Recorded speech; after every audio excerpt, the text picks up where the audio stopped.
Hello everyone, this is MD Nuruddin Islam, and welcome back to MN Zone 1, YouTube channel. How are you all? Hope you all are well. ViVO has officially launched a new entry-level smartphone in the Indian market dubbed the ViVO Y15c. The device looks way too familiar, and it is because it appears to be a rebadged model of the ViVO Y15s that launched earlier this year in India. Some of the phone's highlights include a big 5000 mAh battery and dual cameras. The smartphone's pricing and availability details are yet to be revealed.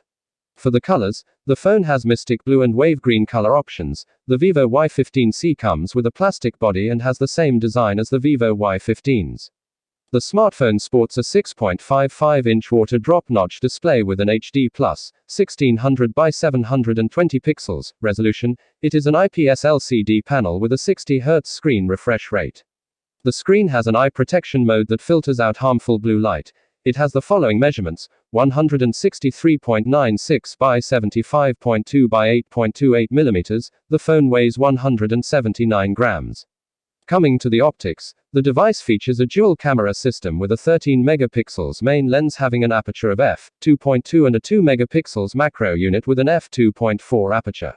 There's also an LED flash beside the camera. The device has an 8MP camera on the front for taking selfies and doing video calls. It has several camera modes like Pano, Face Beauty, Time Lapse, Live Photo, Pro, and others. At the helm, it is powered by the MediaTek Helio P35 chipset coupled with 3GB of RAM and 32/64 of a gigabyte of internal storage.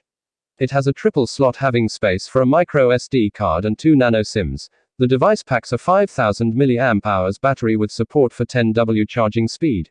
ViVO claims that the device can offer up to 18.74 hours of online HD movie streaming and 7.89 hours of gameplay.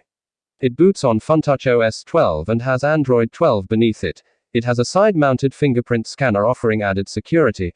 As for connectivity, it has Bluetooth 5.0, 2.4 GHz, 5 GHz Wi-Fi, GPS, Beidou, GLONASS, and Galileo. It also has a 3.5mm headphone jack for audio and a micro USB port for charging and data transfer. So this was our video today. Hope you like the video. If you like the video, please give it a like in the video. Keep subscribing to the channel. See you all in the next video.